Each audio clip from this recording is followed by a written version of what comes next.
Nice to finally meet you, nice man. to meet you too. Oh, we met before. We met, yeah. That was a long time A ago. while back. It was very brief. Yeah.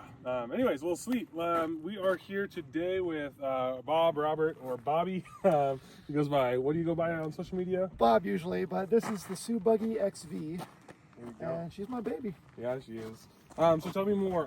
When did you get this rig? I know actually remind me, what year is this car? It's a 2015, and I bought it in 2018 with 20,000 miles on it for $18,500. Nice. Which I thought was a steal. Not too bad. Yeah, and then tell everybody might not know this, but Subuggy is a special kind of Subaru. Yeah, it's a manual transmission. I originally did not want white. I hate white, but it was one of the only ones available in my area with a manual transmission, and it had an all black interior. So Oh, that's nice. I was like, when you buy used, you don't always get to pick the color. Yeah, So, totally. yeah, but the white has grown on me. I like it quite a bit now. Yeah, I mean, it stands out. It's really nice. It looks good in the desert. Easy to keep clean too. Yeah, totally. Yeah. Well, sweet. Obviously, you've got a lot done to it. What were some of the first mods you did? Obviously, it probably didn't start quite like this. What were some of the first things you did when you got going? The first thing I did when I got the car was 1-inch iBox spring lift. Okay. And that was terrible. All the shocks blew. Yeah. It was super stiff. I would literally catch air on bumps on the freeway. So I don't recommend a kit like that. Yeah. But yeah, shortly after that, I got wheels and tires, skid plate, and then I got some eBay hood vents and cut 2 giant holes in the hood. Yeah. Talk about your vents. These things are kind of cool. For you who do or do not know, these are from who? Spike Performance. Okay, and you got a special relationship with Spike Performance. Yeah, this is actually my brother's company, and after I cut holes in the hood for the cheap plastic vents, he hit me up and was like, yo, dude, send me the dimensions of those. I'm starting a hood louver company, and I would like to make some that'll replace your crummy plastic ones. Yeah. So, yeah, we developed those, and the rest is history. Spike Performance has been killing it, and pretty much every Subaru you see on Instagram has them now. So Yeah, that's awesome. crazy. Yeah, for those of you who don't know, or maybe don't know my car, I've got a pair on mine, Mountain Subie, who's behind the camera, has got a pair on her Outback, and we've got 4 of them on our rally car. So they've been super essential to keeping our engines cool. Big fans of them. Also, they just look great. They do look really nice. They break up the hood a little bit, I'm a big fan. All right, sweet. So you had wheels, tires, skids, hood vents. What else were you doing with this build? So shortly after, RRW hooked me up with wheels and bumpers is when flat out suspension came into play.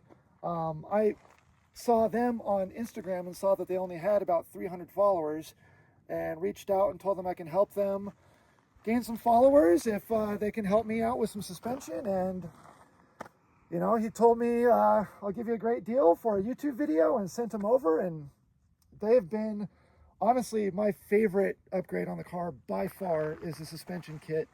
It really makes the car what it is. Everything else would just be silly without the suspension. So yeah, and you've got your build kind of set up a little differently to a lot of these Instagrammers, these Subaru people. They're going for the big lifts, myself included. yeah. You've got it set up a little bit differently. What's kind of like your bread and butter? What's the stuff that you like to spend your time doing? So I like to do a little bit of overlanding and off-roading, but I also really enjoy driving fast and hard. So I didn't want it to just be an overland specific Subaru. I wanted it to be like something I can rip around in and do some rally car stuff with. Even though I've never entered a rally event, I would like to eventually at some point, but mostly just like to find fire roads in the desert that I can go as fast as I can down and whip the back end around the corner. Hell yeah. Yeah, I think we'll probably see if we can put some footage of that. I know you've got some good stuff on your social media that I might try and put in right around now.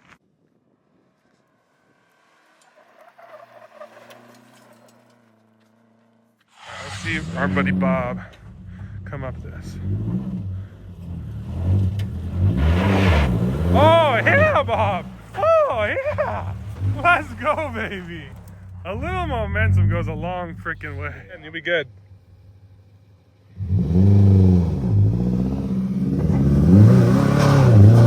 There it is! Oh yeah! All right, so you've got some killer suspension that's worked really well for you. You got your bumpers, you got your wheels and tires, skid plates. I see some lights from company that I like personally. You want to talk about them real quick? Yeah, every light on the car is Dynamics, and I cannot recommend that company more.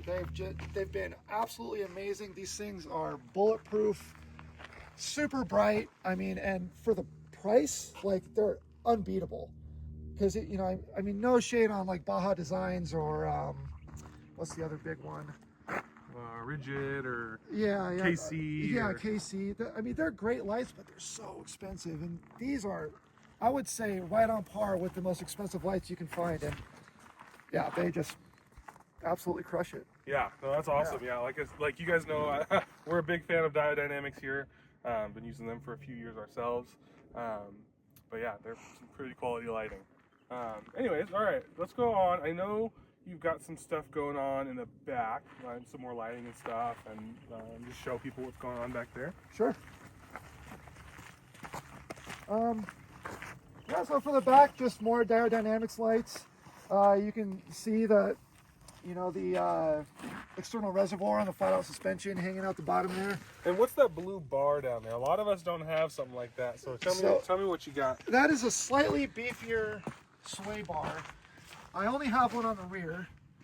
I took the one off the front, but I did that because I like the back end to break loose around corners. So that's probably like where this differentiates the most from your most off-road Subaru. Yeah, most off-road builds.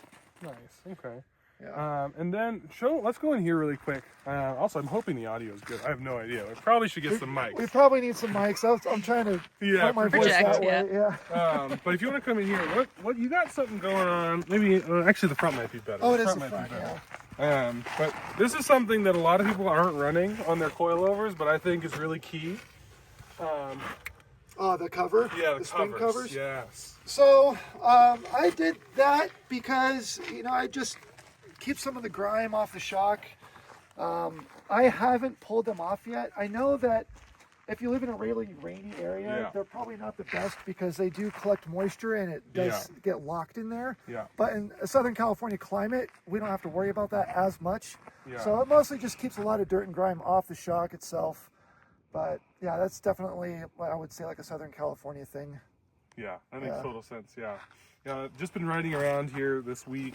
We have been getting so much grit and grime, like all of this quartz looking sand and gravel just in our shocks. I can totally see why these are super important down here.